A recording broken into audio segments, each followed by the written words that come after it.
a child, and it's very normal and healthy, children will start to reflect at a certain age, or maybe then later in teenage time, or again and again throughout life, to reflect on the reality of death, because people are dying, and things that you love disappear, perish, get broken, like the reality of things falling apart, dying.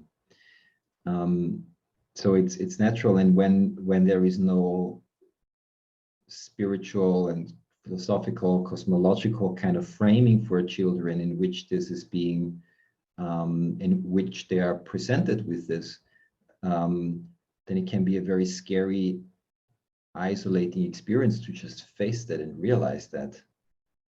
That's why, besides the many difficult aspects of religious traditions, one thing that they were providing very well was like an embeddedness in a bigger story that includes life and death, and that human life was not the end point of itself, of existence in itself. And that, done better or done worse, but like if it's done well, like it like gives a container and a narrative and the framing of the goodness of life that includes death. And that's for children very assuring, because it feels like, yeah, I'm going to die, but it's like everybody else did that and everybody will, and it's an okay thing. And the other thing is, you can make that also like a way that it kind of cuts the reality of the human experience of loss, which is if you connect in with the emotion of sadness, that and the process that we call grieving, which is extremely important to metabolize and digest the experience of losing something, because we're, again, like we have it in a very big, crucial experience when somebody dies or when something terrible happens. But it's an experience of everyday living. You all the time need to let go of things, of ideas that you grow fond of when you grow up. Like you need to let go of many habits that served you well for a while, and then it's time to let them go in order to grow and become anew and be born into a new person. So again, it's from the very small to the very big, like a big question of how we have practices of grieving and letting go, and how important it is that for any renewal, we know how to accompany that process in ourselves. And again, there is a huge difficulty often, because we're living in this world where it's cool to be upbeat and to be happy and joyous, and to be kind of like up with your game and have an optimistic view on life. And as great as that is, the reality is also that you will experience sadness, loss, and grief, and there is no way around it. And if that doesn't feel like an appreciated and important part of life, like you said, like there was no space for grief, and I think I can relate to that, and many people can relate to that, that it's like something that we all feel, but it's more like you have to isolate yourself or hide away from the world a bit, and then come back when you're happy again. But that we're like missing out a huge resource here for human life, because again, no renewal without death, no development and growing further without going through the pain of losing something, which actually is very important in the development of the human heart. Compassion and empathy comes from having experienced hardship myself. So if I meet you and you're going through something difficult, and I've never experienced that, I might have a certain understanding of this. But if I felt or went through something similar, and I felt how hard it is, and I also felt how important it is to go through it, and I came out the other side in a more mature way, like I will radiate empathy and compassion and a good consoling presence to you. And so when that is not happening, like we're kind of like stuck and putting pressure on ourselves and like thinking maybe it shouldn't be like that, I shouldn't be sad, I shouldn't be grieving, and in a way trying on to hold on to something that is not anymore, which feels like stuck and not like being in the flow of life. Plus, how we can grieve better. You were asking, like, um, not trying to glorify everything that happened in the past, but like in indigenous cultures, when it's done well, from what we understand, and in wisdom traditions, there are many rituals about grief, either when a person dies or when disasters strike, or even when big changes happened. Like every initiation step is also a step of entering something new, but before it's letting go of something that is not anymore. But they're all done, or a big part of it is done in community. And like when you look at how a funeral is done, if you ever been at a funeral that felt good, or the kind of ceremonies or rituals or prayers around, people come together. Everybody that this person meant something to, they kind of come together. So it's like it pulls life together, and it can be a very beautiful yet sad experience to mourn together. And there is traditions where you sing songs, where you dance, where you call out the names, you have a feast, and it can even be a celebration.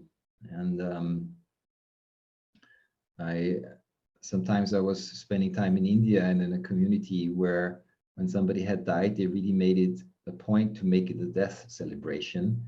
And I've had some of the most exquisite, beautiful moments feeling connected to people that I hardly knew by sharing in kind of like a communal experience of almost celebrating that death had occurred, and that this, which meant like the appreciation that this life had existed, this person had existed, and that now it's like the high point and not the end point, but like the high point, the culmination where the refinement of a movement of life can go into an even more subtle form. And for me, that was very transformative to feel how much grace and benevolence and beauty can happen in such a moment. And it's also something that I experienced in with a death in my family, but also I've heard from many clients that these days when somebody is dying, is about to die or had died, there's like a period of time. Again, the Tibetan tradition had described the phenomenological process of this very well. There is really a sense of like there's a window open in which a lot more is possible for healing and for grace and for people coming together and for really miracles. I've heard stories where families were in difficult conflicts and turmoil or disconnections for many years, and then something happened around the death of a person and people suddenly came together. And what you also said, like it's like it suddenly puts everything that we normally hold on to as like so important, it puts everything into perspective. Like death is just the biggest mirror and the biggest kind of perspective giver. I don't know if there's a good word, like what's the word for like something that gives perspective, like a reflector to everything. Because in the end, this will all be faced by this. Whatever you think, whatever you, it's like it's so important, and it's like the most important, and it's like my deepest conviction and all that I went for, and like just like I devote my life to it and everything. And it's all great, and it's and not to make that not important, that's not the point at all, but it will all face that. Like in the Christian tradition, the Last Judgment. And it's a beautiful thing where you suddenly you get the opportunity to reflect on everything. And you're being reflected in the face of this. And you see, and then in the small version of it, like maybe seeing in a family conflict, like, what do I get from holding on to this grudge forever? What do I get by being right because he was really doing this to me or that, or trying to get more of that? What do I get by that, really? And what do I get by also, again, participating in this process of the invitation of letting go that comes through an experience of death? Maybe I get rewarded in a very different way, and suddenly things that we in a deeper level wish and yearn and long for are happening. So, and again, that's why I'm such an advocate of making use of situations like this, like consciously use them, and to not having to wait until my death or somebody else's death is kind of like present, but live life knowing that this is part of your daily experience, and bring in, have rituals sometimes to consciously open even a space of mourning. So what am I, like end of the year or throughout the year sometimes, like what am I letting go right now of, and what still needs to be wept over. Like I said before, like there's often very beautiful pieces of music that are kind of like mourning songs, or that have the quality of sadness, that helps one to get into that quality, to physiologically kind of like flush something through our system. And everybody, I'm sure, has had that experience, that when you really cry over something, like you get to the bottom of it and you just weep, and it feels like it will never end, and like I will just weep for days. That's why we often fear getting close to it, because it feels like it will be overwhelming. But if you really, with the right kind of support, maybe sometimes get to the core of it and you just weep your heart out, at one point there is a moment, it feels like the end point of the out breath, and suddenly a new in breath is happening, and it's like suddenly the skies are clear again. And most likely you will have a perspective or a thought or a feeling that you haven't had before. So something new was born, but it could only be born out of the experience of really surrendering to the fullness of the death of that moment. And that is scary, because we lose control. And again, then we meet what you said before about the nervous system. There you meet your very individual wiring of how much your system learned and was invited to relax and to surrender. And still it's scary, but it's like more and more an experience of like, can go through this. And, or maybe meeting the experience of like how scary and traumatized that place is, or how much I'm isolated in there, and I just feel more isolated.